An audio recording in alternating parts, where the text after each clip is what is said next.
Assalamualaikum warahmatullahi wabarakatuh. Sobat LG, ruang hari si Cepot saran informasi cerdas, elegan, praktis, orisinal dan tepat. Podcastnya kantor Kementerian Agama Kabupaten Bogor. Dan kali ini kita akan mengetengahkan satu tema yang agak berbeda, berdakwah melalui seni, ya, khususnya untuk generasi milenial dan generasi Z. Bersama kita, alhamdulillah telah hadir nih dua orang guru sekaligus pelaku seni, ya. Disebut seniman, mau nggak kira-kira? Enggak ya? Boleh. Boleh ya? Boleh. Baik, bersama kita telah hadir nih Ustadz Wahyu.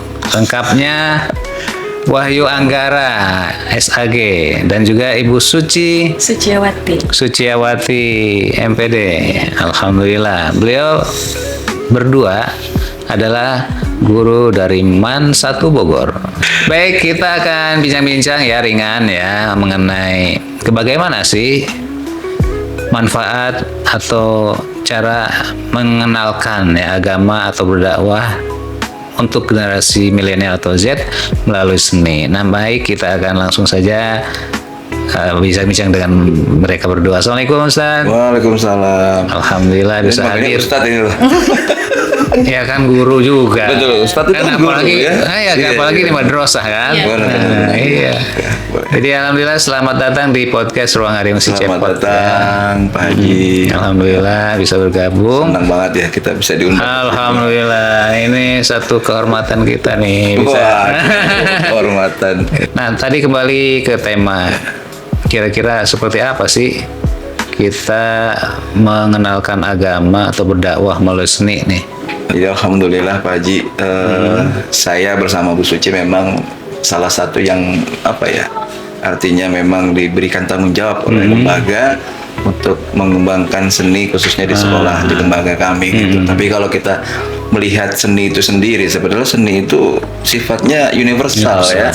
Luas sekali, seni itu sifatnya universal. Artinya tidak terbatas dengan musik saja, gitu kan, bukan hanya musik, tapi banyak sekali. Nah, tinggal bagaimana si pelaku seninya ini bisa memilah dan memilih seni itu mana yang baik, mana yang tidak baik kan, seperti itu. Nah, kita berusaha sebagai pendidik, apalagi saya juga kan memang backgroundnya agama ya, gitu kan, sarjana agama, mencoba untuk lebih mengarahkan saja Pak Haji, intinya lebih mengarahkan kesenian memang yang berkesenian yang lebih islami lah gitu ya.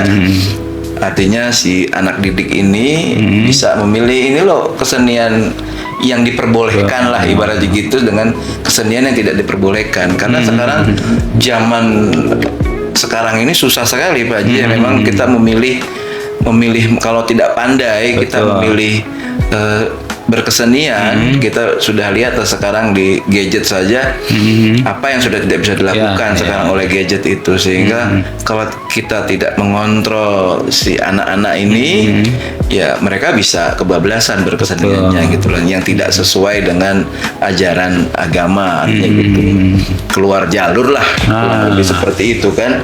Nah, dalam hal ini kan banyak yang harus berperan ya.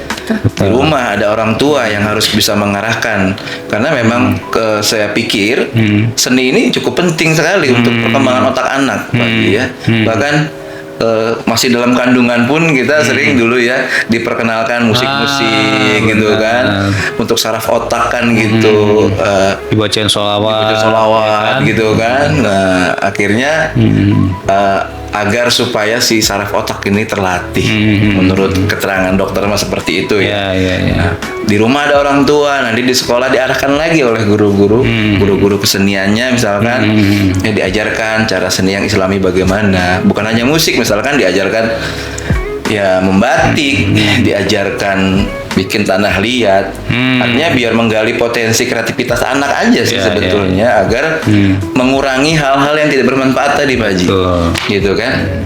Dan memang untuk generasi milenial dan Z sekarang mereka lebih tertarik ke gadget ya. Gadget itu. Bahkan khawatir nih, mereka kalau udah kecanduan, namanya kecanduan, ketagihan itu kan nggak ada yang benar gitu kan. Pasti itu akan merusak apapun itu. Nah, mungkin Bu Suci punya pengalaman atau punya pandangan gimana nih? Betul sekali. Untuk sekarang anak-anak Gen Z itu biasanya mereka kan lebih cenderung ke gadget. Nah, salah satu sebetulnya ada program yang sudah kita lakukan ya. Kita itu biasanya ada beberapa kegiatan lomba gitu ya, seperti fashion show, ini ya busana muslim. Benar. Kemudian ada juga lomba nasyid, anak-anak setiap kelas biasanya menampilkan nasyidnya. Kemudian ada juga lomba ini poster ya, poster Islami biasanya. Jadi sebetulnya karena anak-anak Gen Z itu tidak jauh dari gadget ya, nah maka kita sediakan nih media digital untuk mereka berkreasi gitu, seperti jadi, poster digital. Gadget digunakan untuk hal-hal positif. Betul, gadget untuk anak Gen Z ya. Iya. Tapi kita arahkan nih, agar sesuai dengan koridornya gitu. Ini tuh sih beberapa kegiatan yang sudah kita lakukan biasanya itu untuk mengarahkan agar anak-anak bisa memilih seni yang baik gitu. Dan kembali tadi apa yang disampaikan Ustadz Wahyu, bahwa anak tuh harus dibimbing jangan sampai salah ya, menekuni seni tertentu ternyata kebablasan dan akhirnya keluar dari jalur tadi ya. Betul. Nah, itu ada nggak langkah-langkah yang sudah dilakukan di sekolah atau di madrasah nih untuk mengenalkan anak, ini loh seni Islami, ini loh yang kamu harus jauhi, atau ada semacam penggalian potensi untuk mereka? Ada lomba-lomba tadi ya disebutkan ya. Ada lagi yang lain mungkin? Iya, kebetulan memang kalau di lembaga kita ya, khususnya di Manfaat Bogor, sekolah yang memang kalau dibilang jumlah ekstrakurikulernya cukup banyak aja gitu ya. Ada 18 ekstrakurikuler, 16 ekstrakurikuler gitu. Masih ingat 16 ingat. Ya ingat lah. Ingat, alhamdulillah. Kan Pak. Iya, artinya itu salah satu media, salah satu cara untuk anak-anak bisa menggali potensi diri dia, minat dirinya di mana gitu lah. Kita berusaha untuk anak-anak tuh aktif gitu ya, aktif, dia bisa mengembangkan potensinya. Yang suka nyanyi kita arahkan ke paduan suara gitu kan, yang suka seni tari kita arahkan ke ekskul seni tari gitu. Jadi artinya tapi kita dikemas dengan busana yang sopan. Oh iya, tentunya dengan yang Islami. Kan itu juga bagian dari dakwah kan? Betul, itu bagian dari dakwah. Artinya ya anak-anak diminimalisir lah di sekolah. Kalau kita mungkin hilangkan 100% agak sulit ya. Minimalisir saja, mereka agak diberikan kegiatan ekstra di sekolah sehingga bisa mengembangkan seninya, potensi seni di dalam diri dia. Saya suka seni tari nih, ya udah kita arahkan, kamu silakan ikut berkesenian tari di Man 1 gitu. Yang suka nyanyi ada paduan suara. Betul. Untuk mengembangkan bakatnya gitu. Yang suka bela diri, seni bela diri ada gitu kan. Benar. Ya kan? Nah, silat misalnya. Ya. Taekwondo apa gitu kan. Cuma terkadang masalahnya adalah Pak Haji, saat di sekolah kita, praktek di sekolah kita ini, kembali dia ke rumah, itu sudah di luar kendali radar kita kan, itu udah nggak bisa ini. Nah, kembali kepada si orang tua di rumah Pak Haji ya. Berarti ini peran orang tua juga. Oh, sangat penting peran orang tua. Justru ya mereka lebih banyak dengan orang tua kan. Ya, kalau di sekolah kan hanya sebentar. Sisanya kita memberi rambu nih, rambu-rambu ya. Ya kan? Akhirnya kembali di orang tua. Ya, seperti itu. Berarti Sobat Religi, salah satunya adalah tanggung jawab bukan hanya di lembaga-lembaga pendidikan ya, lembaga-lembaga pendidikan, akan tetapi juga ada tanggung jawab orang tua, lingkungan setempat yang bisa mengarahkan anak untuk menjadi hitam atau putih ya. Tanggung jawab bersama. Dan salah satu contoh yang pembiasaan pagi ya, program kita setiap hari. Apa itu? Jadi kita sholat duha ya, semua bersama di Wajib. lapangan. Harus, nggak wajib ya. Hukumnya mesti. Hukumnya sunat tapi diwajibkan. Ya, harus semuanya. Kemudian setelah itu biasanya ada pembiasaan pagi seperti beberapa bahasa ya, ada bahasa Inggris, bahasa Sunda dan bahasa Arab ya. Kemudian setelah itu kalau bulan Ramadan itu biasanya ditambah dengan kultum dan tadarus. Nah, kalau anak-anak yang berasal dari SMP ataupun mungkin MTS-nya tidak biasa seperti itu, mereka kaget awalnya, tapi setelah lama kelamaan nih kita dengar dari beberapa alumni juga bahwa yang menjadi tren di MAN 1 Bogor ya di sekolah kita adalah pembiasaan paginya itu yang membuat mereka jadi terbiasa dengan sholat duha, kemudian sholat duhur berjamaah gitu, karena pembiasaan tersebut dilakukan setiap hari gitu. Itu salah satu contoh yang mungkin terbukti ya gitu sudah dilakukan. Alhamdulillah. Nah, sobat religi, jadi jangan ragu ya untuk menitipkan putra-putri kita di lembaga-lembaga pendidikan, khususnya madrasah ya. Ya, ya. Walaupun di lembaga-lembaga pendidikan umum juga ya sama saja ya. Yang penting itu pengenalan agama itu faktor utamanya. Nah, sobat religi, alhamdulillah ini kembali lagi ke seni kita ya.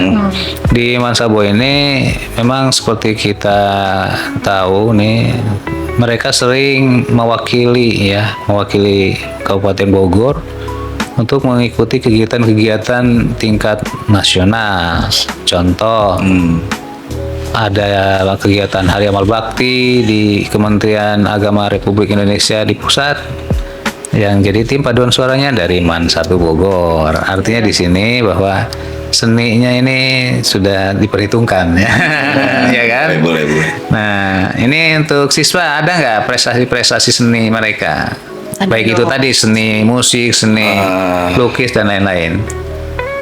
Kalau untuk seni musik paduan suara yang pertama kemarin kita salah satunya mengisi acara di acara Kemah Nasional. Oh, luar biasa Kemah tuh. Nasional Pramuka se-Indonesia, kita mengisi angklung di sana gitu. Jadi alhamdulillah kita juga sudah anak-anak nih ya sudah berkiprah ikut nasional juga. Alhamdulillah. Ini mengikuti jejak gurunya mungkin ya.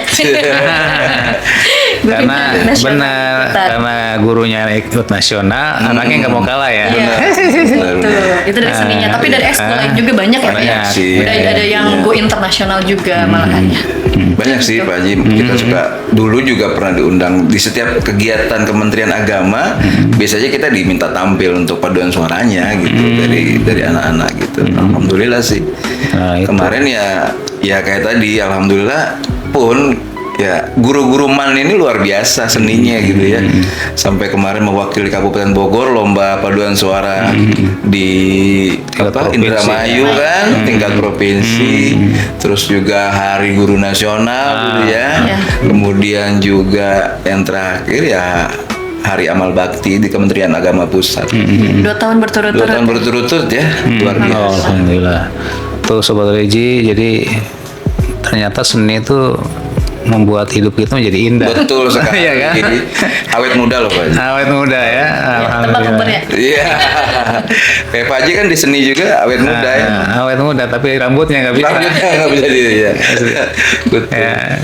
Nah, sobat religi, itu ya kayak bincang-bincang kita mengenai seni. Intinya bahwa berdakwah melalui seni, apalagi untuk Gen Z atau generasi milenial, ini saat ini mutlak ya diperlukan, karena mereka biasanya lebih senang dengan dunia seni ya.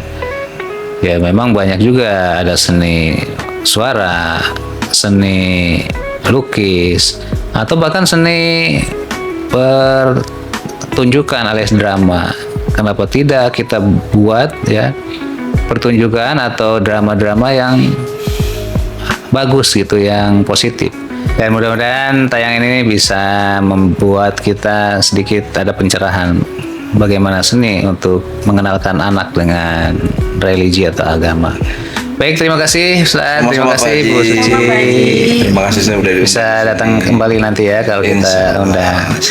Dan sobat religi, kita pamit dulu ya. Assalamualaikum warahmatullahi wabarakatuh. Waalaikumsalam.